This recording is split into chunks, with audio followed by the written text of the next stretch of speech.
Hello everyone, आप सभी का हमारे चैनल पे स्वागत है बच्चों। आज के इस वीडियो में कक्षा जो 10 की जो विज्ञान है उसके जो मोस्ट इम्पॉर्टेंट क्वेश्चन है चैप्टर नंबर 9 के, वो मैं लेके आ गया हूँ। आनुवंशिकता एवं जो जैव विकास चैप्टर बहुत ज़्यादा इंपॉर्टेंट है और यहाँ से क्वेश्चन आते हैं। क्वेश्चन मैंने जो लिए हैं ना बेटा, एकदम मस्त तरीके से लिए हैं और ये वीडियो हर एक हिंदी मीडियम के लिए इम्पॉर्टेंट है। MCQ 1 नंबर के, 2 नंबर के, 3 नंबर के, 4 नंबर के, मतलब क्वेश्चन फॉर्मेट में लिए हैं मैंने। पहले छोटे फिर बड़े इस तरीके से लिए हैं और छाट छाट के लिए और एकदम मस्त मस्त क्वेश्चन बच्चों। प्लीज़ वीडियो को लाइक ज़रूर करना क्योंकि बहुत ज़्यादा मेहनत लगी है इस वीडियो को तैयार करने के लिए, ठीक है। और इसकी जो कंटेंट है वो आपको हमारे डिस्क्रिप्शन में लिंक में डाल दूंगा, वहाँ आपको मिल जाएगा, ठीक है, इसकी PDF। तो स्टार्ट करते हैं, पहले क्वेश्चन से आ जाते हैं। कह रहे हैं मेंडल ने अपने प्रयोग किस पे किए थे? गुड़हल पर, मटर पर, गुलाब पर या सभी पर? तो बेटा आपको पता है मेंडल ने कहाँ प्रयोग किया था अपना अपना जो प्रयोग उसने किया था वो किया था मटर पर। कहाँ पे किया था उसने बच्चों? मटर पर किया था। नेक्स्ट क्वेश्चन है आनुवंशिकी का जनक किसे कहा जाता है? तो आनुवंशिकता के जनक मेंडल को कहा जाता है, ठीक है। नेक्स्ट क्वेश्चन है प्राकृतिक वर्णवाद का सिद्धांत किसने प्रस्तुत किया था? तो डार्विन ने किया था बच्चों। किसने किया था बच्चों? डार्विन ने। अगला क्वेश्चन है उपार्जित लक्षणों की वंशागति का सिद्धांत किसने प्रस्तुत किया था? तो ये किया था बच्चों लेमार्क ने। शानदार क्वेश्चन है, आपकी हर एक तरह की तैयारी होगी बेटा। हाँ, पहले 50 MCQs हैं, उसके बाद छोटे बड़े क्वेश्चन बहुत सारे हैं, ठीक है। नेक्स्ट क्वेश्चन है बच्चा XY लिंग गुणसूत्र किस में पाए जाते हैं? कीट में, मानव में, पक्षी में, सभी में? तो मनुष्य में पाया जाता है XY और पुरुष में पाया जाता है XY, ठीक है। छिपकली में उच्च ताप संश्लेषण उत्पन्न करता है क्या? नर संतति को, ठीक है। किसको उत्पन्न करता है? नर संतति को उत्पन्न करता है। अवशेषी अंग का उदाहरण इनमें से कौन सा नहीं है? ठीक है, कीवी के पंख, मनुष्य के रदनक, वेल का पाद या सर्प श्रेणी की मेखला? वेल का पाद, बेटा पाद मारोगे तो ये अवशेषी अंग का उदाहरण नहीं है ना। कीटों में लिंग निर्धारण के लिए उत्तरदायी क्या होता है बेटा? जो कीट पतंग होते हैं ना, कीड़े मकोड़े, उनमें जो लिंग निर्धारण का होता है वो होता है XO गुणसूत्र। क्या होता है बच्चों? XO गुणसूत्र। समजात अंग का उदाहरण इनमें से क्या नहीं है? समजात और समवृत्ति अंग बहुत इंपॉर्टेंट है, हर साल एग्जाम में आता है बच्चों। तो इनमें से जो उदाहरण नहीं है वो है बेटा चिड़िया तथा चमगादड़ के पंख। ये समजात का उदाहरण नहीं है। देखो अगर कौन से हैं, जैसे मनुष्य के नाखून हो गया, बिल्ली के पंजे हो गए, ठीक है ना, ये समजात के उदाहरण है। दूसरा भी है, चौथा भी है, लेकिन तीसरा वाला नहीं है, ठीक है। जीवन की उत्पत्ति में महत्वपूर्ण भूमिका निर्वहन किसने किया? तो मीथेन ने, अमोनिया ने और हाइड्रोजन ने, CH4, NH3 और H2 ने। शुद्ध लंबे और शुद्ध बौने मटर के पौधे संकरण कराने पर F2 पीढ़ी में उत्पन्न शुद्ध लंबे शुद्ध और शुद्ध बौने पौधे का जो अनुपात होता है वो कितना होता है बेटा? याद कर लेना, 1:1:2 का अनुपात होता है, ठीक है, इसे याद कर लेना। सॉरी 1:2:1 का होता है, ठीक है। आगे बढ़ते हैं।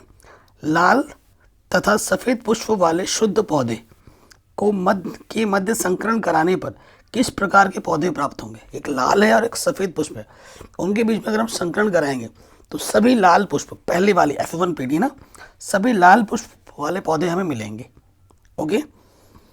मेंडल के एक प्रयोग में गोल पीले बीज वाले पौधे और झुर्रीदार हरे पौधे के बीच संकरण कराने पर 50% गोल हरे और 50% गोल पीले बीज वाले होते हैं। तो गोल पीले बीज वाले पौधों की जीन संरचना कैसी होगी? उनकी जीन संरचना बताती नहीं है, ठीक है। तो ये जो होगी बच्चों वो होगी RRYY, ये वाली होगी, ठीक है। स्त्री के अंडाणु का निषेचन 22+Y गुणसूत्र वाले शुक्राणु से होता है, तो संतति की गुणसूत्र संरचना कैसी होगी? ठीक है, तो वो होगी बच्चों 44+XY, ठीक है। अगर स्त्री का Y, क्योंकि 23 जोड़े गुणसूत्र होते हैं, ठीक है, 22 जोड़े जो गुणसूत्र होते हैं पुरुष और महिला में वो सेम रहता है, एक का फर्क होता है, वही निर्धारित करता है। अगर महिला का Y बोल दिया गया है ना तो पुरुष का यहाँ पे क्या आ जाएगा? X, ठीक है। तो ये हो गया। अगला क्वेश्चन है बच्चों, आनुवांशिकता के प्रयोग के लिए मेंडल ने निम्नलिखित में से कौन से पौधे का उपयोग किया था? तो बेटा मटर का पौधों का उपयोग किया था, बहुत इंपॉर्टेंट है। उद्यान मटर में अप्रभावी लक्षण क्या है बच्चों? तो झुर्रीदार बीज, ठीक है, जो झुर्रीदार बीज है वो अप्रभावी लक्षण दिखाते हैं। एक द्विसंकर का दर्श प्रारूप क्या होता है? तो वो होता है बेटा 2:1:1:2, इस रेशियो में होता है। ठीक है, याद रखना, इन सब चीज़ों को याद कर लेना। मानव में गुणसूत्रों की संख्या कितनी होती है? 46, 23 जोड़ा। ठीक है, मनुष्य के शुक्राणु में ऑटोसोम की संख्या कितनी होती है? तो वो होती है बेटा 44। जीवन की उत्पत्ति हुई किससे? सागर में, सागर में हुई जीवन की उत्पत्ति। ठीक है, समजात अंगों का उदाहरण कौन सा है बच्चों? हमारा हाथ कुत्ते के अग्रपाद, हमारे दांत हाथी के दांत, आलू एवं घास के ऊपरी भुस्तारी। तो ये सभी हमारे क्या है बेटा? समजात अंगों के उदाहरण हैं। विकास के दृष्टिकोण से मानव से सबसे निकटवर्ती क्या है? चिंपैंजी। चिंपैंजी विकास की जगह देखा जाए तो मनुष्य से बहुत मिलता जुलता है। ठीक है ना। पुरुष में लिंग गुणसूत्र क्या होता है बेटा? XY होता है, और महिलाओं में XX। विकासीय दृष्टिकोण से हमारी किससे अधिक समानता है? तो चिंपैंजी से है। निम्नलिखित में कौन सा जीव प्रारूप शुद्ध गोल बीजों को प्रकट करता है? शुद्ध गोल बीजों को प्रकट करता है, तो ये कैपिटल RR वाला। जाइगोट के गुणसूत्रों की संख्या कितनी होती है? तो वो होती है 2x। ठीक है, डार्विन के अनुसार नई प्रजातियों की उत्पत्ति होती है कहाँ पर? प्राकृतिक वर्ण से। ठीक है, नई जीवों की उत्पत्ति प्राकृतिक वर्ण से होती है। मेंडल के अनुसार मटर के बौने पौधे का जीन प्रारूप कैसा होता है? तो वो होता है dd। ठीक है, मेंडल के अनुसार मटर के शुद्ध लंबे पौधे का जीन प्रारूप कैसा होगा? ठीक है, तो वो है DD। ठीक, विज्ञान की वह शाखा जिसमें जीवाश्मों का अध्ययन किया जाता है क्या कहलाती है? ठीक है, कहलाती है पैलियोंटोलॉजी। जैव विकास का सिद्धांत प्रतिपादित करने वाले वैज्ञानिक का नाम क्या है? Darwin, Charles Darwin. ठीक है, प्रोकैरियोटिक कोशिकाओं में DNA कहाँ पाया जाता है? तो वो जो DNA पाया जाता है वो पाया जाता है कोशिका द्रव्य में। ठीक है, तो ये तो हमारे हो गए हमारे MCQ फॉर्मेट के क्वेश्चंस। अब हम पढ़ेंगे अति लघु उत्तरीय प्रश्न, जो छोटे छोटे एक लाइन 2-2 लाइन के होते हैं ना, वो प्रश्न पढ़ेंगे। ये सारे प्रश्न इंपॉर्टेंट बेटा, बोर्ड एग्जाम में अगर फोड़ना है ना तो इनकी अच्छे से प्रैक्टिस कीजिए। क्रिस क्रॉस वंशागति किसे कहते हैं? देखो बेटा, ये होता है लक्षण का पिता से पुत्री और उसके बाद पुत्री से उसके संतानों में पहुंचना, क्रिस क्रॉस वंशागति कहलाती है। जैसे हमारी शक्ल हमारे पापा से या फिर हमारे दादाजी से मिलती ज़रूर होगी। ठीक है, फिर आप जब शादी करोगे तो आपकी शक्ल से आपका बच्चा मिलेगा, आपकी जो मिसेस होंगी उसकी शक्ल से मिल सकता है। तो एक पीढ़ी से दूसरी पीढ़ी में जो लक्षण जाते हैं ना, इसे हम कहते हैं क्रिस क्रॉस वंशागति। ओके बेटा, उप मध्य केंद्रीय गुणसूत्र में एक भुजा दूसरी से लंबी क्यों होती है? ठीक है, ये जो एक भुजा होती है ना दूसरी भुजा से लंबी क्यों होती है? तो देखो, उप मध्य केंद्रीय गुणसूत्र में सेंट्रोमियर के एक सिरे की ओर होने के कारण, जो सेंट्रोमियर ना एक सिरे की ओर होता है, इसी वजह से होने से एक भुजा छोटी और दूसरी भुजा लंबी होती है, ये इसका कारण है। ठीक है, ये आप चित्र में देख सकते हैं। उस पादप का नाम लिखिए जिस पर मेंडल ने प्रयोग किया था। तो पादप का नाम क्या है बेटा? मटर। आप देख सकते हैं कि मटर है ना, आजकल तो सीजन भी है मटर का। कमेंट में बताना भैया तुम्हारे मटर कितना किलो मिल रहा है? हमारे इधर तो भैया 40 रुपये किलो मिल रहे हैं। ठीक है, फन ऑफ द पार्ट है ये। गुणसूत्र परिकल्पना किसने प्रस्तुत किया था बेटा? देखो, मैं जो कंटेंट तैयार करता हूँ बेटा, चित्र की मदद से समझाने की चेष्टा ज़्यादा करता हूँ ताकि बच्चा पूरा उससे कनेक्ट कर पाए। ठीक है, तो गुणसूत्र परिकल्पना सटन तथा बोवेरी, ये देखें बच्चों, ये गुणसूत्र होता है, सटन तथा बोवेरी ने प्रस्तुत किया था 1902 में। सन याद करने की जरूरत नहीं है यहाँ पर। DNA का प्रसारित रूप लिखिए, मतलब पूरा नाम लिखना है। तो DNA का पूरा नाम क्या होता है? डीऑक्सीराइबोन्यूक्लिक अम्ल। ठीक है, और प्राकृतिक चयन द्वारा नई जातियों के उद्भव के सिद्धांत को किसने प्रतिपादित किया था? चार्ल्स डार्विन ने। ये जितने भी प्रश्न हैं बच्चों बहुत इंपॉर्टेंट है, बहुत एग्जाम में बार बार पूछे जाते हैं। अगला क्वेश्चन है, उपार्जित लक्षणों से क्या अभिप्राय है। देखो, अंगों के अधिक उपयोग अथवा अनुपयोग के फलस्वरूप उत्पन्न जो विभिन्नताएं आती हैं उपार्जित लक्षण कहलाते हैं। आपने देखा होगा कई सारे बाबा साधु लोग जो हैं वो क्या करते हैं, तपस्या करते हैं। कोई कोई साधु क्या करते हैं कि एक अंग का इस्तेमाल करना बंद कर देते हैं, जैसे एक हाथ खड़ा करके रख दिया, ऐसे फेंक दिया, ऐसे बिठा के रख दिया। तो जिस चीज़ का आप उपयोग करोगे नहीं तो वो धीरे धीरे काम करना बंद हो जाएगा, उसकी आकृति विकृति सब लगभग खत्म होने लगती है। ठीक है, तो ये लक्षण पीढ़ी दर पीढ़ी वंशागत होते रहते हैं। ठीक है, जैसे मैं अपनी बात बताऊं, मेरे जो दादा हैं, बड़े भैया हैं ना, ताऊ जी के लड़के, उनके 6 उंगली हैं। ठीक है, तो उनकी जो बेटी हुई है उनकी भी 6 उंगली हैं। तो एक पीढ़ी से दूसरी पीढ़ी में एक लक्षण जाता है, तो ये होते हैं उपार्जित लक्षण। ठीक है, उपार्जित लक्षणों के पीढ़ी दर पीढ़ी वंशागत होते रहने से अनेक पीढ़ियों के पश्चात संतानें अथवा पूर्वजों से भिन्न हो जाती हैं। बहुत पीढ़ी के बाद बहुत जो उनसे है ना भिन्न हो जाएगा। ठीक है, अभी मैं बात करूं तो जो अमेरिका ने थाईलैंड पे अटैक किया था ना केमिकल, तो वहाँ के लोग बौने बौने पैदा हो रहे थे, उनके हाथें छोटे हो गई थी। तो वो चीज़ ख़त्म होने में ना कई सारी पीढ़ी लग गई, लेकिन एक टाइम आएगा कि वो जो गुण हैं वो समाप्त हो जाएंगे। ठीक है, विकासशील संबंध स्थापित करने में जीवाश्म का क्या महत्व है। तो देखो, जीवाश्म पुराने जीवों के अवशेष अथवा चिन्ह या सांचे होते हैं। जीवाश्म के अध्ययन से ये पता चलता है कि जीव कब बढ़ाया जाता था, कब लुप्त हो गया, जीवों के विकास क्रम में पहले जीवों की संरचना कैसी थी, बाद में कैसी है, क्या क्या परिवर्तन हुए, ये सब चीज़ें हमें जानने को मिलती हैं। लक्षण प्रारूप तथा जीन प्रारूप में क्या अंतर है, ये क्वेश्चन काफ़ी रिपीट होता है। तो देखो, जीनोटाइप या जीन प्रारूपी आकारिक लक्षण में चाहे जैसा हो उसमें पाई जाने वाली जो जीनी संरचना को ना जीन प्रारूपी या जीनोटाइप कहते हैं। ठीक है, और फिनोटाइप या समलक्षणी जीन किसी भी प्रकार की हो, यदि बाह्य रूप से समान लक्षण हो, बाहर से अगर समान लक्षण हो, अंदर कुछ भी हो, उसका प्रभाव दिखाई दे रहा है, तो उसे हम समलक्षणी या फिनोटाइप कहते हैं। एक जीनोटाइप और एक होता है फिनोटाइप। ठीक है, काफ़ी एग्जाम में आता है। अगला क्वेश्चन है, कारण बताइए कि सभी जीवों में बहुत से समान लक्षण होते हैं। आपने देखा होगा बहुत से जीव एक तरीके के लक्षण को दिखाते हैं। ठीक है, सभी जीवधारी आदिकाल में समान पूर्वजों से विकसित हुए हैं। इसका कारण इनके अनेक समान लक्षण पाए जाते हैं।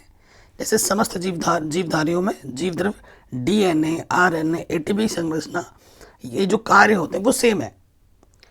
ठीक है, परंतु रूप, आकार वगैरह अलग है। किस कारण? जलवायु के कारण। प्राणियों में पाए जाने वाले ट्रिप्सिन, एमिलाइज और एंजाइम आदि की रचना कार्य समान होते हैं। ओके, ये तो छोटे छोटे एक एक लाइन के क्वेश्चन थे। अब आएंगे उससे थोड़े बड़े लघु उत्तरीय प्रश्न। ठीक है बच्चों, लघु थोड़े बड़े 5-6 लाइन के। एक एकल जीव द्वारा उपार्जित लक्षण सामान्यतः अगली पीढ़ी में वंशानुगत नहीं होते हैं। क्यों? यह एनसीईआरटी का क्वेश्चन है। किसी जीवधारी द्वारा अपने जीवन काल में उपार्जित लक्षण क्या होता है अभी मैंने बताया था, सामान्यतः वंशागत नहीं होते हैं, क्योंकि ये उसके कायिक द्रव्य या कायिक कोशिकाओं को ही प्रभावित करते हैं। उपार्जित लक्षण जनन द्रव्य को प्रभावित नहीं करते हैं, ये लक्षण वंशागत नहीं होते हैं। बीजमान के जनन द्रव्य की निरंतरता से के सिद्धांत के अनुसार जो लक्षण जन द्रव्य को प्रभावित करते हैं वे ही पीढ़ी दर पीढ़ी वंशागत होते हैं। ठीक है, तो ये इस क्वेश्चन का शानदार सटीक आंसर है। अगला क्वेश्चन है, नीचे दिए गए आनुवांशिक चित्र में, ये चित्र आपको दिख रहा है, टी लंबे पौधे को एलील तथा टी बौने पौधे को एलील है। इस चित्र को पूरा करते हुए संतति में संभावित एलील प्रदर्शित कीजिए। ये टी है और ये टी है, तो यहाँ कैसे कैसे क्या संकरण होगा वो देखना है बेटा। ये जनक है तो यहाँ युग्मक बनेगा। देखो यहाँ पर जो जो चीज़ बनी जाएगी वो मैंने लिख दिया। यहाँ टी और ये स्मॉल टी, ये वाला टूट के रंग कैपिटल टी स्मॉल टी, इसको तोड़ा कैपिटल टी स्मॉल टी। ठीक है, तो ये स्मॉल टी और ये टी मिलके क्या बनाएंगे? टी। ठीक है, और ये कैपिटल टी, यहाँ से टी आ गया और ये स्मॉल टी आ गया। ठीक है, इसका कैपिटल टी और ये कैपिटल टी मिलकर टी टी बनाएंगे, संतति। ठीक है, शुद्ध लंबा होगा और ये लंबर संकर लंबा होगा। ठीक है, ये बड़ा वाला टी और छोटा वाला टी ये बनाएंगे, और ये स्मॉल टी टी का मतलब शुद्ध बना हुआ। तो ये ऐसे होते हैं। ठीक है, तो ये चित्र आप बनाने के लिए एग्जाम में आता है, तो प्रैक्टिस कर लेना। संतति में बौने पौधे की क्या संभावना होती है? 25% होती है। ठीक है, बौने होने की संभावना 25% होती है। ठीक है, लक्षणों की वंशागति के नियम पर टिप्पणी लिखी है, टिप्पणी देनी है आपको। ठीक है, मेंडेल ने ना लक्षणों की वंशागति नियम प्रतिपादित किए थे। इनकी पुष्टि उन्होंने 1900 में डियोगो डी ब्रिज, वान सेरमार्क और कार्ल कोरेंस ने की थी। जो पहला नियम था वो था बच्चों प्रभाविता का नियम। ठीक है, तुलनात्मक लक्षण वाले जीवों में संकरण कराने पर प्रथम पुत्री पीढ़ी में प्रभावी लक्षण ही प्रदर्शित होते हैं। जो पहली पीढ़ी होंगी ना, उसी में ही पूरे प्रभावी लक्षण दिखाई देते हैं और अप्रभावी लक्षण प्रदर्शित नहीं होता है। ठीक है, दूसरा नियम है पृथक्करण का नियम या फिर युग्मों की शुद्धता का नियम। तुलनात्मक लक्षणों में संकरण के फलस्वरूप बनी F1 पीढ़ी की संतति में युग्मक निर्माण के समय तुलनात्मक लक्षणों के जीन पृथक होकर अलग अलग युग्मकों में चले जाते हैं और एक युग्मक इकाई लक्षण के लिए शुद्ध होते हैं। तो यह है दूसरा नियम।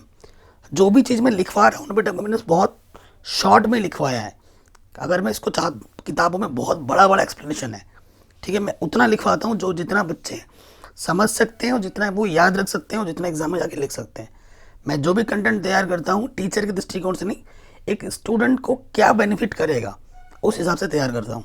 ठीक है, तीसरा जो नियम है वो है स्वतंत्र अपव्यूहन का नियम। ये क्या होता है? जब दो या अधिक तुलनात्मक लक्षणों को ध्यान में रखकर पहली पीढ़ी F1 पीढ़ी के सदस्यों में स्वपरागण या फिर स्वनिषेचन कराते हैं, तो F2 पीढ़ी यानी कि दूसरी पीढ़ी में युग्मक अनियमित रूप से मिलकर नए नए संयोग बनाते हैं। ठीक है, इसे कहते हैं स्वतंत्र अपव्यूहन का नियम। अगला क्वेश्चन है, मेंडल के प्रयोगों से कैसे पता चला कि विभिन्न लक्षण स्वतंत्र रूप से वंशागत होते हैं? देखो, मेंडल के द्विसंकर संकरण, ठीक है, परिरक्षण से यह स्पष्ट हो जाता है कि विभिन्न लक्षण स्वतंत्र रूप से वंशागत होते हैं। जैसे अभी आपने एक चित्र देखा था, लंबे और बैगनी पुष्प वाले, नाटे और सफ़ेद पुष्प वाले शुद्ध जनकों में संकरण कराने पर प्रभाविता के नियम के अनुसार F पीढ़ी में सभी पौधे लंबे और बैगनी पुष्प वाले प्राप्त होते हैं और ये सभी पौधे संकर होते हैं, हाइब्रिड होते हैं। F1 पीढ़ी के पौधे के पुष्पों में स्वपरागण कराने पर युग्मक निर्माण के समय तुलनात्मक लक्षणों के जीव पृथक होकर अलग अलग युग्म में चले जाते हैं, अर्थात युग्मक इकाई लक्षण के लिए शुद्ध होते हैं। निषेचन के फलस्वरूप F2 पीढ़ी में लंबे और बैगनी पुष्प वाले लंबे और सफ़ेद पुष्प वाले नाटे और बैगनी पुष्प वाले तथा नाटे सफ़ेद और, ठीक है, किस अनुपात में होते हैं? 9:3:3:1 के अनुपात में प्राप्त होते हैं। इससे स्पष्ट होता है कि विभिन्न लक्षण स्वतंत्र रूप से वंशागत होते हैं। ठीक है, ये आप देख लीजिएगा। अगला क्वेश्चन है, क्या कारण है कि आकृति, आकार, रंग रूप में इतने भिन्न भिन्न दिखाई पड़ने वाले मानव एक ही स्पीसीज के सदस्य हैं? हम जो मानव है, भले ही थोड़ा हमारा आकार लंबे हो, पतले हो, मोटे हो, है ना, काले हो, गोरे हो, इन सब के बावजूद भी हम एक ही स्पीसीज के सदस्य हैं। कैसे? देखो, विभिन्न आकृति, आकार और रंग रूप वाला मानव वास्तव में एक ही जाति होमो सेपियंस का सदस्य है। ठीक है, मनुष्य का वैज्ञानिक नाम होमो सेपियंस है। मानव का उद्भव अफ्रीका में हुआ। अफ्रीका से मानव के पूर्वज पश्चिम एशिया, मध्य एशिया, यूरेशिया और दक्षिण एशिया, पूर्व एशिया, ऑस्ट्रेलिया, अमेरिका, इंडोनेशिया, संपूर्ण संसार में फैल गए। वातावरणीय प्रभाव के कारण उनकी आकृति, आकार और रंग रूप में विभिन्नता आ गई। मानव के गुणसूत्रों या डीएनए की संरचना में ऐसी कोई परिवर्तन नहीं हुआ जिससे नई जाति का उद्भव हो पाता। विभिन्न आकार, आकृति और रंग रूप वाले मानव परस्पर लैंगिक प्रजनन कर संतान उत्पन्न करता है। लैंगिक प्रजनन करता है ना, हम एक फीमेल की जरूरत पड़ती है हमें, एक मेल को, ठीक है। ये परस्पर रक्त आदान प्रदान कर सकते हैं। इससे यह भी स्पष्ट होता है कि सभी मानव एक ही जाति होमो सेपियंस के सदस्य हैं, ठीक है। ये क्वेश्चन जब मैंने बोर्ड एग्जाम दिया था तब पूछा गया था। ये क्वेश्चन जो बेटा हम कर रहे हैं ना, बहुत ज़्यादा इंपॉर्टेंट है। कौन सा? समजात और समरूप अंगों को उदाहरण देकर समझाइए। आएगा ही आएगा, 100% गारंटी है बेटा, ये एग्जाम में आएगा। तो समजात अंग क्या होते हैं? विभिन्न जीवधारियों में ऐसी संरचनाएं पाई जाती हैं जिनकी मूलभूत रचना और उद्भव समान होता है, परंतु कार्य भिन्न भिन्न होती है, ठीक है। इससे इनकी बाह्य संरचना में विभिन्नता आ जाती है। इन अंगों को समजात अंग कहते हैं, ठीक है। जैसे मनुष्य के हाथ और घोड़े के अग्रपाद, ठीक है। चमगादड़ के पंख और विभिन्न कार्यों में सहायक होते हैं, लेकिन इनकी मूल संरचना समान होती है, कार्य भिन्न भिन्न है, ठीक है। आगे आते हैं संवृत्ति में अंग। आप ये उदाहरण देख सकते हैं, ये चमगादड़ है और ये सील है, ठीक है। ये सिंह है। सबकी जो संरचना है लगभग सेम है, सबके कार्य अलग अलग हैं। ये चमगादड़, ये सील है, देख रहे हैं, संरचना सेम है लेकिन कार्य अलग अलग हैं। संवृत्ति अंग क्या होता है? इसका उल्टा, ऐसे अंग जिनकी उत्पत्ति तथा मूल संरचना भिन्न भिन्न होती है लेकिन कार्य समान होता है, संवृत्ति अंग कहलाती है।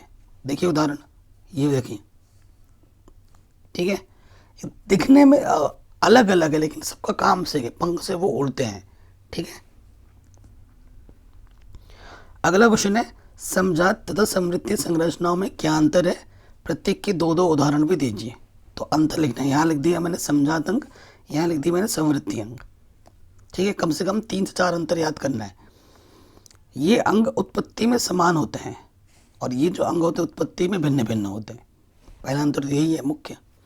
दूसरा, ये अंग मूल संरचना में एक जैसे होते हैं और ये अंग मूल संरचना में भिन्न भिन्न होते हैं, ठीक है। कार्य के अनुसार इन अंगों की आकारिक में अंतर होता है और कार्य एक जैसा होने के कारण ये एक समान दिखाई देते हैं।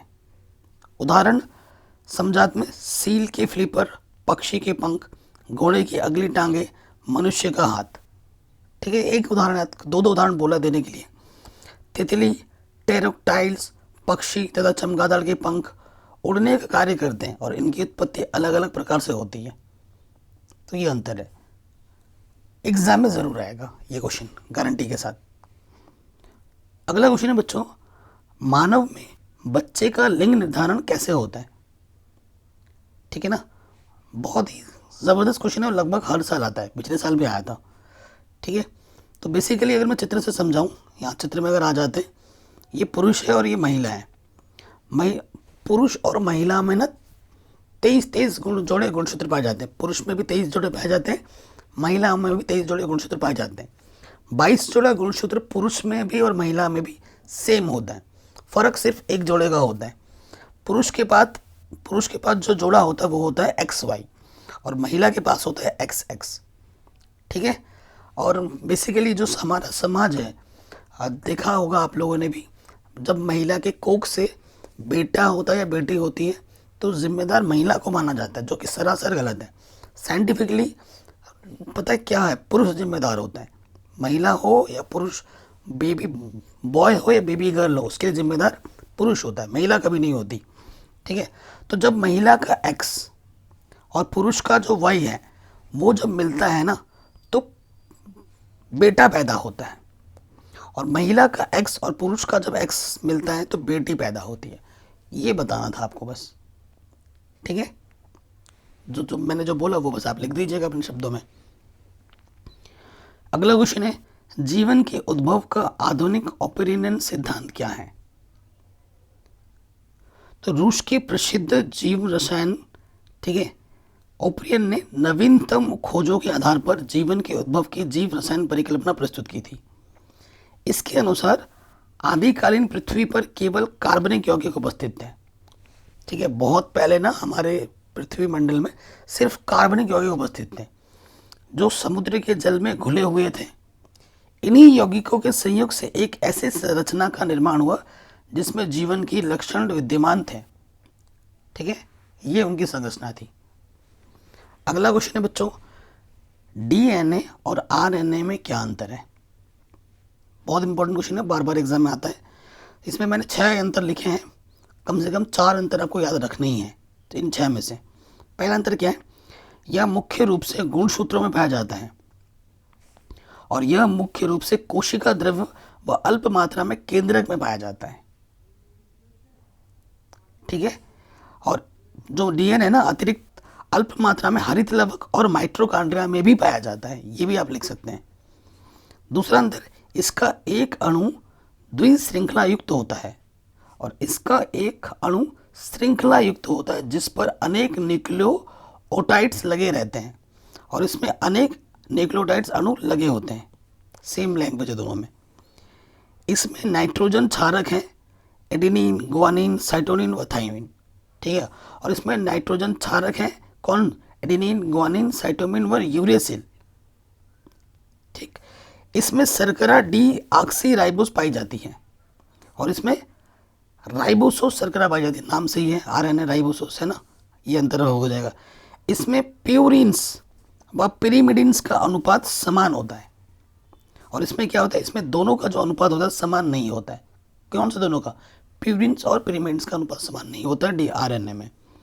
इसका संश्लेषणकारी विकार डीएनए पॉलीमरेज हुआ है और इसका संश्लेषण विकार आरएनए पॉलीमरेज होता है।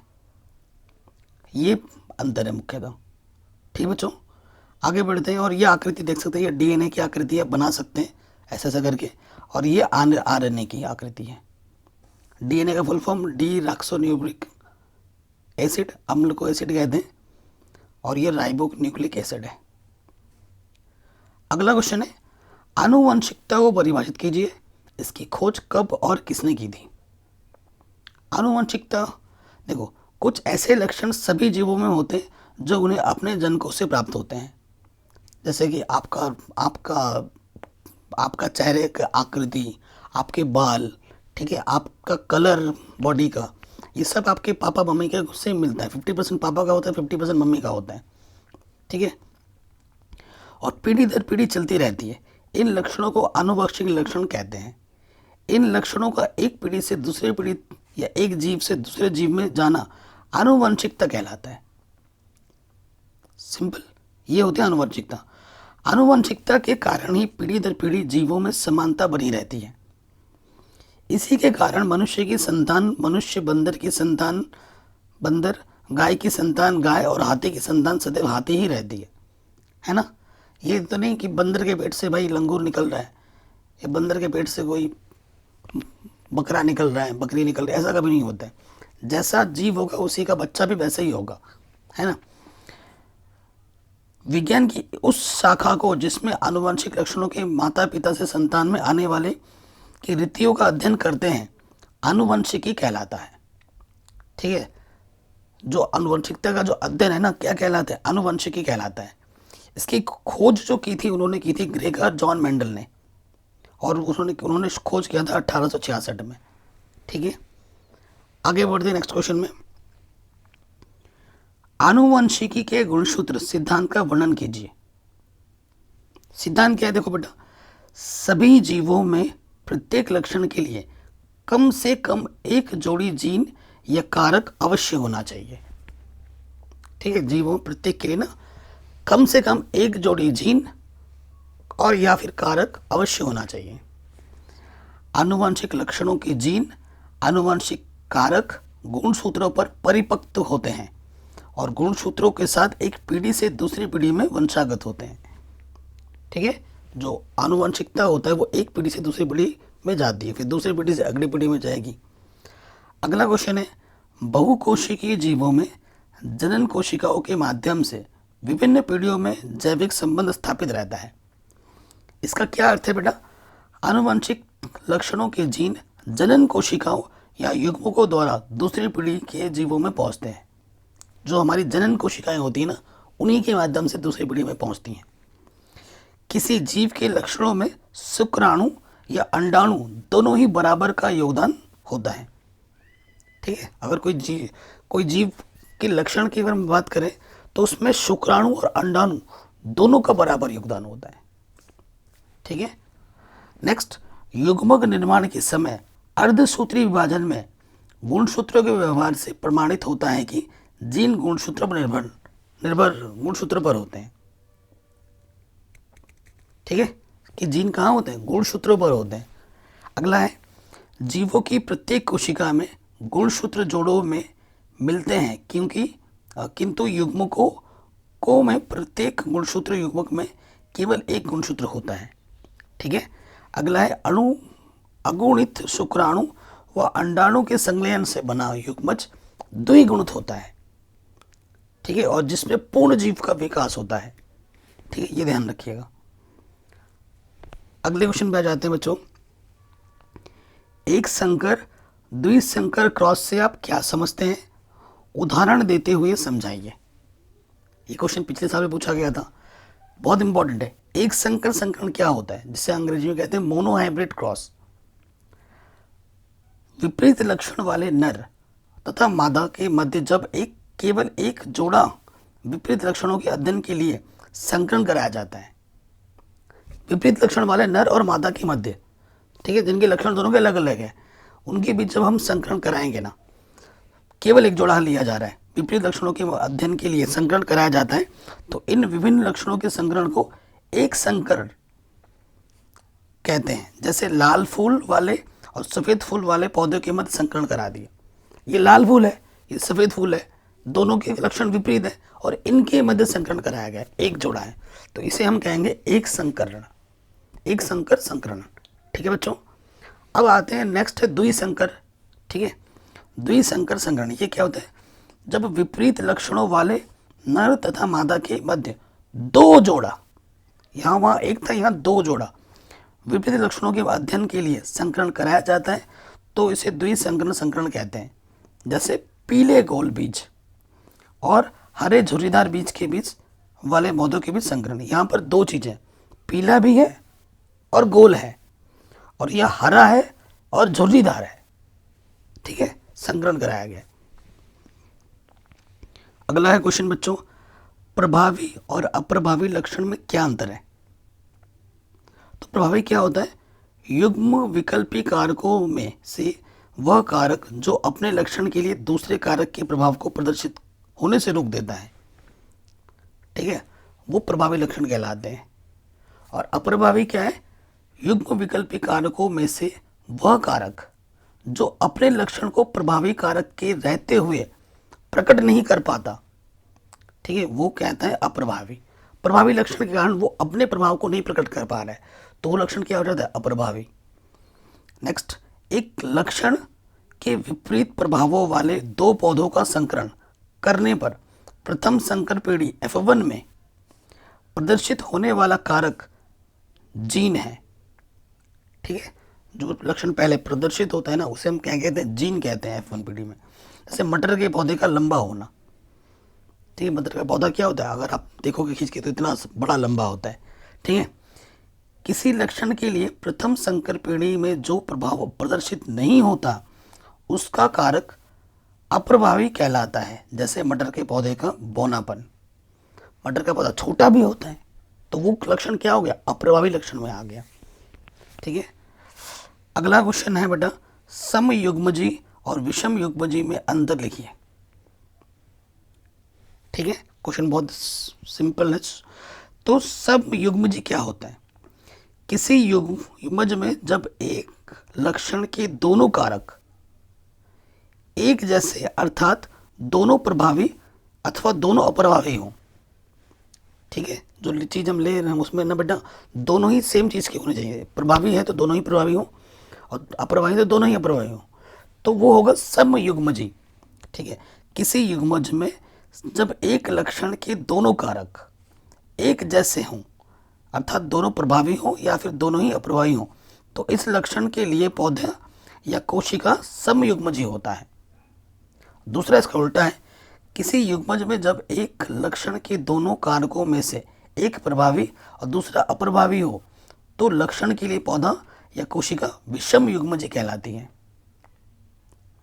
ठीक, ये लक्षण जो होता है समयुग्मज शुद्ध होता है, और विषम में क्या होता है? लक्षण क्या होता है? संकर होते हैं। ठीक, अगले क्वेश्चन में आ जाओ। गुणसूत्र पर, ठीक है, गुणसूत्र पर संक्षिप्त टिप्पणी आपको लिखनी है।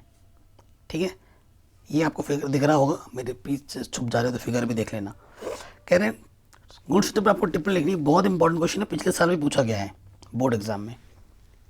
गुणसूत्र क्या होता है? गुणसूत्र शब्द का प्रयोग वाल्डेयर ने सन 1888 में गहरी अभिरंजित छड़ और सदृश रचनाओं के लिए किया था। ये सब आप लिखोगे तो बहुत अच्छा होगा। सन वन याद करने की जरूरत नहीं है, मेन कॉन्सेप्ट समझ लो। जो केंद्रक में कोशिका विभाजन के समय दिखाई देती थी, केंद्रक में कोशिका विभाजन होता था ना, तब दिखाई देती थी आकृति, उसे उन्होंने बोला गुणसूत्र। ये केंद्रक में पाए जाने वाले न्यूक्लियो प्रोटीन जालक संघ से बनते हैं। गुणसूत्र या क्रोमोसोम का अर्थ है रंगीन कार्य। अब गुणसूत्र के क्या कार्य हैं वो मैं आपको बताता हूं बच्चों। सबसे पहला काम होता है आनुवंशिकी में भूमिका। गुणसूत्र पर जीन्स उपस्थित होते हैं। जीन्स आनुवंशिक लक्षणों के भाग होते हैं। जो गुणसूत्र पे ना जीन्स उपस्थित होते हैं। और जीन्स क्या करता है? जीन्स जो पीढ़ी दर पीढ़ी जो हमारा होता है ना आनुवंशिक लक्षण, उसको एक पीढ़ी से दूसरी पीढ़ी तक पहुंचाता है। ठीक है बेटा। नेक्स्ट है जनक की इकाई। गुणसूत्रों के प्रतिलिपिकरण से संतति गुणसूत्र बनते हैं जो संतति कोशिकाओं में पहुंचते हैं। ठीक, ये दूसरा कार्य इसका। गुणसूत्रों के प्रकार की बात करेंगे। कई गुणसूत्र ऑटोसोम जिसे हम कहते हैं, ऑटोसोम, जो गुणसूत्र लिंग लक्षणों को छोड़कर जीव के अन्य लक्षणों का निर्धारण करते हैं। लिंग लक्षण को छोड़कर, जैसे फीमेल मेल है ना, उस लक्षणों को छोड़कर अन्य लक्षणों की ओर निर्धारण जो करता है ना, उसे हम कायिक गुणसूत्र या फिर ऑटोसोम कहते हैं। ये नर तथा मादा दोनों प्रकार के जीवों में समान होता है। ठीक है। नेक्स्ट है बेटा लिंग गुणसूत्र, सेक्स क्रोमोसोम्स। ये क्या होता है? जो गुणसूत्र लिंग निर्धारण करते हैं उन्हें लिंग गुणसूत्र या फिर हेटेरोसोम कहते हैं। ठीक है, जो लिंग निर्धारण करते हैं उन्हें हम लिंग गुणसूत्र कहते हैं। ये नर तथा मादा में अलग अलग होते हैं। ठीक है, ये प्रायः एक्स तथा वाई गुणसूत्र कहलाते हैं। मनुष्य में लिंग निर्धारण एक्स तथा वाई गुणसूत्र द्वारा होता है। थोड़ी देर पहले भी देखा था हमने, इस पर अलग से क्वेश्चन हमने किया है, वो आपको पता है। अगला क्वेश्चन क्या है बच्चों? जीन का क्या कार्य, क्या अर्थ है? जीन की प्रकृति संक्षेप में समझाइए। ठीक है, तो सभी जीवों में आनुवंशिक लक्षणों का नियंत्रण एवं संचरण आनुवंशिक इकाइयों द्वारा होता है। मेंडल ने इन इकाइयों को कारक यानी कि फैक्टर कहा था तथा जॉनसन ने इसे जीन शब्द का नाम दिया। ठीक है, जीन की विशेषताएं क्या है? जीन गुणसूत्र के क्रोमोनिमा पर माला के मोतियों के समान रैखिक क्रम में लगी संरचनाएं होती हैं। ये देख रहे हैं? ठीक है, और जो आनुवंशिक लक्षणों का नियंत्रण करती हैं। ठीक, नेक्स्ट है जीन संरक्षण की इकाई है जो जनक से संतानों में पहुंचती है। ठीक है, मतलब जनक मतलब जो माता पिता होते हैं उनसे अपने बच्चों में पहुंचती है। जीन उत्परिवर्तन की इकाई है जिनका संरचना में परिवर्तन होता रहता है। ठीक है, जीन कार्यकी की इकाई है, ये जीवों के विभिन्न लक्षणों का नियंत्रण करती है। जीन डीएनए का वह भाग है जिसमें एक प्रोटीन या पॉलीपेप्टाइड श्रृंखला के संश्लेषण की सूचना होती है। ठीक है, ये जीन की विशेषताएं हैं। अगला क्वेश्चन है बच्चों, आप देख पा रहे हैं मटर, है ना। अगला क्वेश्चन है मेंडल ने अपने प्रयोग के लिए मटर के पौधों को ही क्यों चुना? भाई और भी बहुत सारे पौधे हैं और भी किसी कोई जीव नहीं, उनको नहीं चुन के मटर क्यों चुना? ये टाइम कम लेता है, सबसे मेन कारण ये था। पहला कारण क्या था?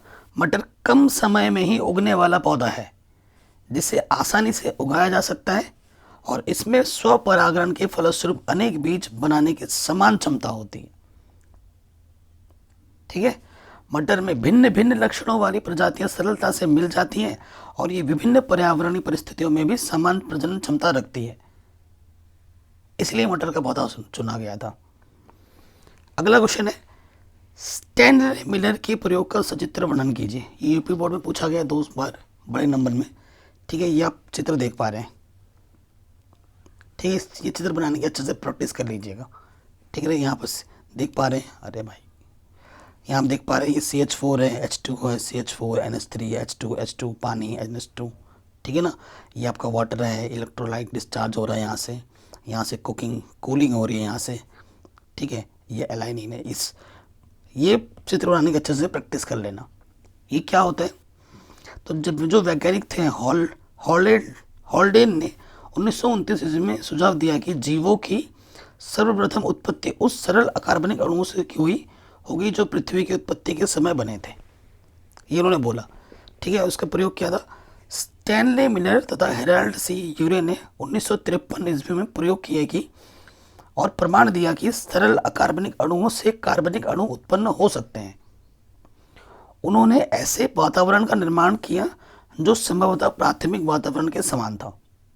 ठीक है, वो उन्होंने खुद एक एटमॉस्फेयर बनाया जिसमें अमोनिया, मीथेन, हाइड्रोजन सल्फाइड गैसें थी। मेन कार्य क्या था, मीथेन था, अमोनिया और हाइड्रोजन सल्फाइड गैसें थी, परंतु स्वतंत्र ऑक्सीजन नहीं थी। वहाँ पर ऑक्सीजन नहीं था स्वतंत्र में। पात्र में जल भी था। इन सम्मिश्रण को 100 डिग्री सेल्सियस से कुछ कम ताप पर रखा गया, 100 डिग्री से थोड़ा कम। गैसों के इस मिश्रण में कृत्रिम रूप से समय समय पर चिंगारियां उत्पन्न की गई, जैसे कि आकाश में तड़ित बिजली उत्पन्न होती है। ठीक है ना, और इस प्रयोग में यह देखा गया कि 15% मीथेन का कार्बन उपयोग हुआ। ठीक है, जो मीथेन का कार्बन ना उसका 15% उपयोग हुआ और सरल अकार्बनिक यौगिकों में परिवर्तित हो गया। इन अकार्बनिक यौगिकों में विभिन्न अमीनो अम्ल भी संश्लेषित हुए जो कि प्रोटीन्स के अणुओं के निर्माण के लिए आवश्यक होते हैं। तो इस प्रयोग द्वारा उन्होंने अपने थ्योरी को रखा था लोगों के सामने और प्रमाणित किया था। ठीक है, कि कैसे बने। अगला क्वेश्चन है बच्चों, लैमार्कवाद और डार्विनवाद की तुलना कीजिए। ठीक है, तो लैमार्क के अनुसार जिराफ की पूर्वजों की गर्दन सामान्यतः लंबाई की थी। इन्हें तत्कालीन वातावरण में घास फूस सहज ही उपलब्ध हो जाती थी। तो लैमार्कवाद ने कहा कि जिराफ की जो गर्दन होती वो पहले से ही लंबी थी और घास फूस खाता है, पता है आपको, तो घास फूस नीचे तो खा ही सकते हैं। अब जब घास फूस नीचे नहीं होता तो पेड़ पौधे की पत्तियां आराम से खाने की सुविधा होती थी ना, तो वो चली आ रही थी पीढ़ी दर पीढ़ी। डार्विनवाद ने क्या कहा, डार्विन के अनुसार तत्कालीन इस समय में जिराफ के पूर्वज दोनों प्रकार के थे, छोटी गर्दन वाले भी और लंबी गर्दन वाले भी। ये डार्विन ने कहा, लेकिन लैमार्क ने बोला नहीं, बड़ी ही थी। फिर उसने क्या किया, लैमार्क ने कालांतर में वातावरण शुष्क हो जाने के कारण इन्हें ऊंचे वृक्षों की पत्तियां खाने के लिए गर्दन को खींचकर प्रयोग करना पड़ा। ठीक है, जो मैंने भी बोला। और डार्विन ने क्या बोला, वातावरणीय परिवर्तन के कारण दोनों प्रकार के जिराफों को संघर्ष करना पड़ा, जिसमें लंबी गर्दन वाले जिराफ विजयी हुए। ठीक है, जब वातावरण को परिवर्तन हुआ तो संघर्ष दोनों करना पड़ा, लेकिन जो छोटे गर्दन वाले थे उनको खाना नहीं मिला, लेकिन बड़े गर्दन वाले थे वो उन्होंने पेड़ पौधों के पत्तों को खाना शुरू किया, उनको जीत मिली उस चीज़ में। गर्दन की बढ़ी हुई लंबाई एक उपार्जित लक्षण बन गई, जो पीढ़ी दर पीढ़ी वंशागत हुई। उपार्जित लक्षण बन गई, मेन चीज़ वही बन गया और वो एक पीढ़ी से दूसरी पीढ़ी चलती रही। लैमार्कवाद ने यह बोला। और डार्विन ने क्या बोला, प्राकृतिकरण के फलस्वरूप लंबी गर्दन वाले जिराफों की संतति में वृद्धि हुई तथा छोटी गर्दन वाले जिराफ धीरे धीरे लुप्त हो गए। इस प्रकार लंबी गर्दन वाले जिराफों की वर्तमान जाति विकसित हुई, ये कहा डार्विनवाद ने। ठीक है, तो ये अब हम पढ़ेंगे दीर्घ उत्तरीय प्रश्न, बड़े नंबर वाले। पहला क्वेश्चन देख सकते हैं जो कि हर साल आता है, जीवाश्म क्या है, ये जैव विकास के लिए क्या दर्शाते हैं। मतलब एक ही क्वेश्चन को अलग अलग तरीके से पूछ सकता है। ठीक है, टॉपिक वही है, जीवाश्म, फॉसिल जिसे हम कहते हैं अंग्रेजी में। तो प्राचीन काल जीवों के अवशेष जो आदिकाल में पृथ्वी पर रहते थे बाद में विलुप्त हो गए। भूपटल की चट्टानों में परिवर्तित जीवाश्म विज्ञान या पुराजीव विज्ञान कहलाता है। तो इसको मैं अपने शब्दों में कहूँ तो प्राचीन काल में हमारे यहाँ पे बहुत सारे जीव जंतु रहते थे। पृथ्वी में कई सारे परिवर्तन होते हैं, आपदा आती हैं, तो वो सभी जीव दब गए और उसका जो अध्ययन कहलाता है, ठीक है, और उससे जो बना उसे हम जीवाश्म कहते हैं। फॉर एग्जाम्पल अगर मैं बताऊं तो डीजल पेट्रोल है, उसी की ही देन है। इसमें हमें प्रिजर्व्ड मिलते हैं जो जीवाश्म कहलाते हैं, ठीक है, जो चीज़ मिलती है उसे हम जीवाश्म कहते हैं। जीवाश्मों का अध्ययन जीव जाति के उद विकास का क्रम या जाति वृत्त का ज्ञान देता है कि भाई कैसे हुआ, क्यों हुआ, क्या था, क्या नहीं था, ठीक है, इस चीज़ के बारे में पता लगता है। और देख सकते हैं जैसे ये मछली आपने देखा होगा कई जगह मिलता है कि यहाँ से आज ये मिला, वहाँ से ये मिला, यहाँ से ये मिला, तो ये सब जीवाश्म है, ठीक है। देखिए इतनी बड़ी मछली का कांटा दिख रहा है, कहते हैं ना इतने हज़ारों साल पहले मिला, इसका अध्ययन करते हैं तभी तो पता लगता है। जैसे ये देख सकते हैं, ये देख सकते हैं, है ना। जीवाश्मों की आय के निर्धारण हेतु तल छठी चट्टानों के उन स्तरों की आयु का निर्धारण किया जाता है जिनमें जीवाश्म मिलते हैं। आयु का निर्धारण चट्टानों में उपस्थित रेडियोधर्मी तत्वों और उनके रेडियोधर्मिता विहीन समस्थानिक तत्वों के अनुपात में किया जाता है, ठीक है, कि भाई कितना पुराना है कहते हैं ना, तो इस चीज़ से ज्ञात करते हैं। इस प्रक्रिया को फॉसिल डेटिंग कहते हैं, फॉसिल डेटिंग, ठीक है। जो प्रक्रिया मैंने बताया किस तरीके से आयु निकालते हैं इसे कहते हैं फॉसिल डेटिंग। जीवाश्मों के आधार पर युगों युगों से जैव विकास की एक स्थूल रूपरेखा तैयार की गई है। जीवाश्मों के अध्ययन से निम्नलिखित तथ्य प्रकट होते हैं। कौन से? देखिए, नंबर 1, पृथ्वी पर आदिकाल से आधुनिक काल तक जीवन में निरंतर परिवर्तन हो रहा है। पहले अलग टाइम था, अभी अलग है। आप खुद भी देख रहे हो कि परिवर्तन हो रहा है, ठीक है, चाहे वो परिवर्तन आपके टेक्नोलॉजी में हो, चाहे वो परिवर्तन आपके वातावरण में हो रहा है लगातार और आगे भी होता जाएगा, ठीक है। आधुनिक जीवों से प्राचीन कालीन जीव भिन्न थे, ठीक है। ऐसी प्रजातियों का ज्ञान होता है जो कभी जीवित थी परंतु अब विलुप्त हो गई हैं। ऐसे अनेक जीवधारियों के जीवांश प्राप्त हुए हैं, जैसे डायनासोर, जिनमें 2 वर्गों या संघों के लक्षण पाए जाते हैं। इससे यह ज्ञात होता है कि किस प्रकार के जीवधारियों से कौन से जीवधारी विकसित हुए। जैसे आर्कियोप्टेरिक्स के जीवांश के अध्ययन से यह ज्ञात होता है कि पक्षियों की उत्पत्ति सरीसृपों से हुई, सरीसृप मतलब सांपों से हुई, ठीक है। आवृत बीजी पौधे और अस्तनी वर्ग के प्राणी पृथ्वी पर सबसे अधिक विकसित जीवधारी हैं, ठीक है।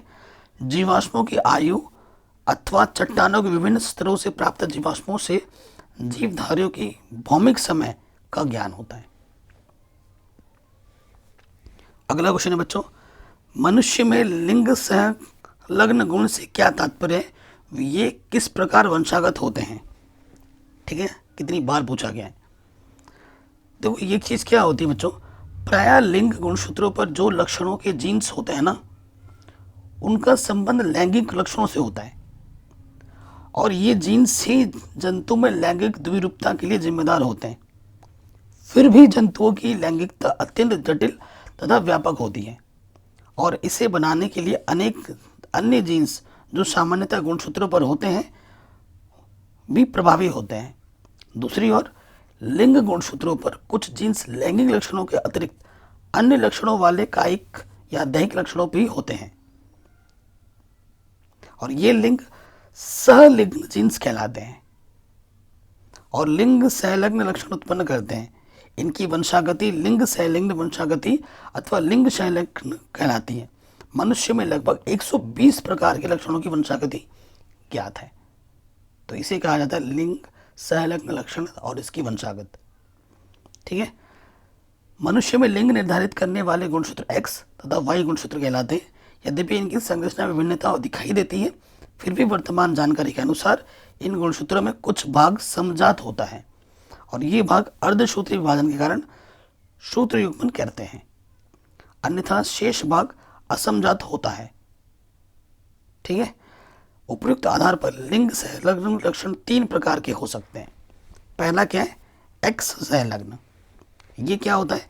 एक्स गुणसूत्रों के असमजात खंडों पर इनके लक्षणों के जीन्स स्थित होते हैं, ठीक है। इनके एलील्स वाई गुणसूत्र पर नहीं होते हैं। वंशागति में ये लक्षण पुत्रों को केवल माता से और पुत्रियों को माता व पिता दोनों से प्राप्त हो सकते हैं। ये आपका एक्स सहलग्न लक्षण होता है। दूसरा आपका होता है वाई सहलग्न और तीसरा होता है एक्स वाई सहलग्न। वाई क्या होता है, इसके जीन्स वाई गुणसूत्रों के असमजात खंडों पर स्थित होते हैं और इस प्रकार सहयोगी एक्स गुणसूत्रों पर इनके एलिल्स नहीं पाए जाते। इतना आप लिख देना है, ठीक है। जैसे कि इसका उदाहरण दे सकते हो, बाएं कर्ण पर बालों की उपस्थिति। जो बाएं कान होता है ना, यहाँ पर बाल होते हैं, देखा होगा आपने। एक्स वाई संलग्न क्या होता है, इनके जीन्स एलिल्स के रूप में एक्स एवं एक्स गुणसूत्र के समजात खंडों पर स्थित होते हैं, ठीक है। इनकी वंशागति पुत्रों एवं पुत्रियों में समान ऑटोसोमल लक्षणों की भांति होती है। इन्हें अपूर्ण लिंग संलग्न गुण भी कहा जाता है। थोड़ा टिपिकल्स नाम है बेटा। अगला क्वेश्चन है बच्चों, बहुत इंपॉर्टेंट। मेंडल के आनुवंशिकता के नियमों की विवेचना कीजिए। हर साल आने वाला प्रश्न है। 2 नियम है बेटा, बहुत ज़्यादा इंपॉर्टेंट है, ठीक है। तो मेंडल ने मटर पर कार्य करते वंशागति के सिद्धांतों की बताया, जिन्हें मेंडल के आनुवंशिकता के नियम के नाम से जाना जाता है। हर साल आता है बेटा ये क्वेश्चन, हर साल, इस साल भी आएगा। पहला नियम उसने क्या दिया था, प्रभाविता का नियम।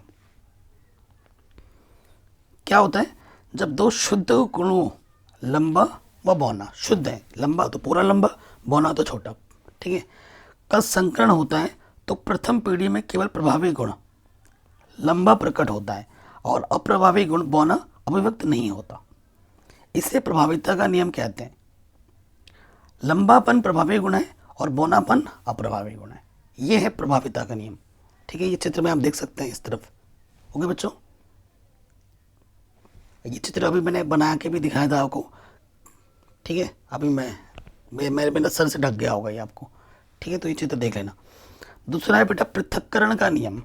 ये थोड़ा टिपिकल लैंग्वेज है, अच्छे से समझ के याद करना है आपको।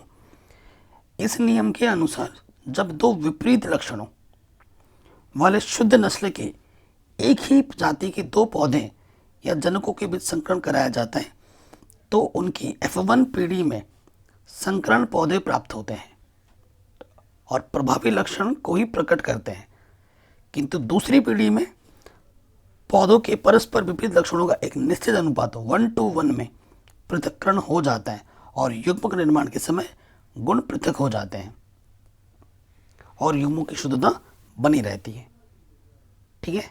ये आप चित्र जरूर बना देना। उसके बाद ये हर साल आने वाला प्रश्न है, चित्र जरूर बनाना है, ठीक है, तभी पूरे नंबर मिलेंगे। तीसरा नियम क्या है बेटा, स्वतंत्र अपव्यवहन का नियम। ये स्टार्टिंग में मैंने बता भी दिया था। इस नियम के अनुसार जब 2 या 2 से अधिक जोड़ी विपरीत लक्षणों वाले पौधों में संकरण कराया जाता है तो समस्त लक्षणों की वंशागति स्वतंत्र रूप से होती है, अर्थात एक लक्षण की वंशागति पर दूसरे लक्षण की उपस्थिति का कोई प्रभाव नहीं पड़ता। इसे स्वतंत्र अपव्यवहन का नियम कहते हैं। 3 नियम है, आपको एग्जाम में लिखने के लिए आएंगे। तो आशा करता हूँ इस वीडियो में जो मैंने चैप्टर नंबर 9 के मोस्ट इंपॉर्टेंट क्वेश्चन बताए हैं वो आपको बोर्ड एग्जाम के लिए बहुत हेल्प करेंगे। और ये ऐसे क्वेश्चन है जो कि बोर्ड एग्जाम में बार बार पूछे गए। एक एक क्वेश्चन जो मैंने कराया वो हर साल कभी ना कभी बोर्ड एग्जाम में पूछे गए हैं।